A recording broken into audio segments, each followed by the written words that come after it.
I reached out to them and said, how can I help? And they said, we always need houses and kitchens. So I was like, come use my kitchen. A Williams Institute study from 2012 found that 40% of homeless youth population in America self-identified as LGBT.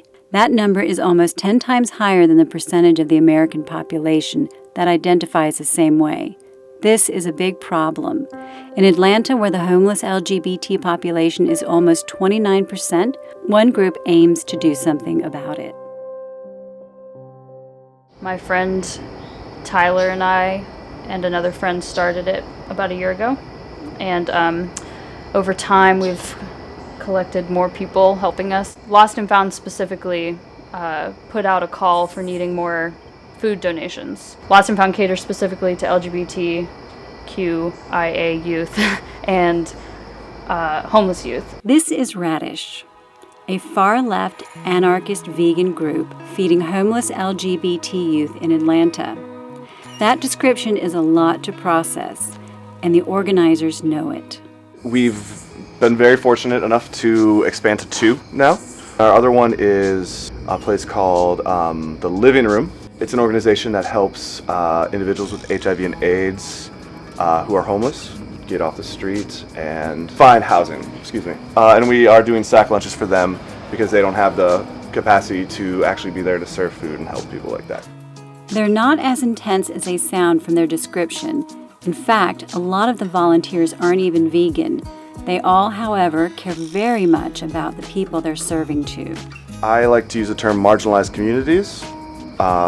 We do not want to refuse anybody the possibility of food, especially healthy, sustainable, vegan option food. But there is a need for these individuals. Homeless youth are disproportionately LGBT because of the stigmas that society has a lot on LGBT people in general. You know, most of these kids, like, what's happening is that they come out to their families and they are not accepting and they kick them out, which is tragic. Since marriage was legalized, there has been actually an increase in the number of homeless LGBTQ youth in the United States. Atlanta being somewhat of the mecca of the South, especially for gay culture, a lot of them find themselves here. To the founders of Raddish, homeless LGBT youth are just a symptom of a larger socioeconomic problem. These people don't just need food, they need the right food. We've had a bit of adaptation. Not everybody is super receptive to vegan food. We really stay away from like tofu or like substitution items like fake cheese or fake meats. Jack made carrot dogs, like hot dogs, but they're carrots. So in the hot dog buns is seasoned carrots. They're pretty good. For tacos, we'll make like a quinoa ground beef, which is delicious, and they seem to really like that. A lot of it has to do with the fact that we're looking for nutrition and density. So one of the best ways to do that is to look to vegan food because obviously you get something from everything that you eat. People don't think they have the option, especially themselves. So a $1 menu from McDonald's is an option. Somebody bringing in $5 pizza from wherever is an option. These aren't healthy food. A lot of people are lactose intolerant, and if you're out on the streets and you eat a cheeseburger, you might get the shits. It makes all the sense in the world to give people like wholesome, homemade food. Because heart disease and diabetes are our #1 killer, very good option for individuals is to go vegetarian or vegan meals once or more times a week. Individuals who are at lower SES are more susceptible to this because they don't usually have those options due to food deserts and everything like that. Ethically, it lined up with the specific charity work that we are doing, you know, because the factory farming and the meatpacking industry and the dairy industry affect disproportionately every minority. So you have people of color, you have LGBT, you have everything under that umbrella. So it trickles down and affects like even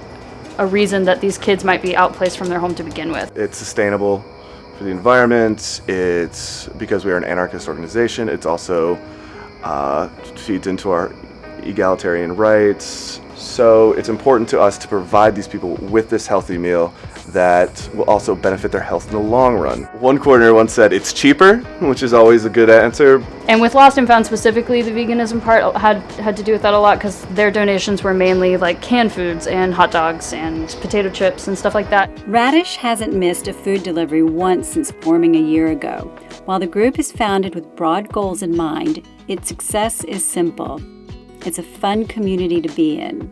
Between school and work and everything else that you have to do in life, it's really difficult to find something that you don't have to sit through an orientation or pay for a background check. So if you want to work at, say, a shelter, you have to dedicate a certain number of hours per month to do that for training and other things. We like to focus on the fact that this is once a week. You can come here for an hour. You can come here for 3 hours. You can make something on your own and bring it to us, and we will make sure that that is used in some way. You get to hang out with your friends and like cook tasty food and just socialize while you're doing something that is helping people. It's just a great way to spend my Wednesday nights. I've always been vegetarian, and I've always wanted to be vegan. I actually was not vegan when the group started, and I am vegan now. I've throughout the process and educating myself more decided to be vegan. Because I'm not great in the kitchen, and so I've learned a lot myself on like what to cook for me. Being involved with an organization like Raddish or like Lost and Found, at least personally gives me that validation, like I'm doing something. Like I'm not just whining. I'm actively participating in my like local community. Volunteering for Raddish might not make you go vegan or adopt a new Bernie bumper sticker, but it's hard to deny the strength of people who like each other and are creating change on their own terms. You get a lot accomplished when you're having fun. Now more than ever, the activism we pursue should invigorate us, not wear us down.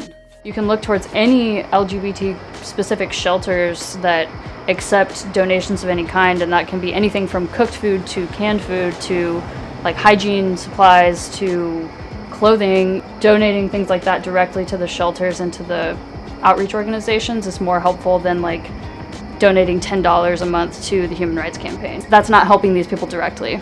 You know, they might be trying to do good political moves, but it's at this time in this political climate, it's about like direct help. That's been forgotten a lot with a lot of like charity work in general. Finding local organizations wherever you are that do this kind of work, or like us, we started our own thing, just like in our friend's kitchen, and it's been so incredibly rewarding. Just start with the easiest first thing first.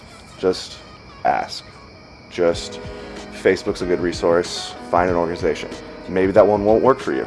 That's why we started ours, because it worked for all of us, because we are students and we're full-time employees and all these other things. This is what works for us. So just taking that step to be active, to be an activist. It sounds like a big word, but it isn't. It just means to be active in some way of helping somebody.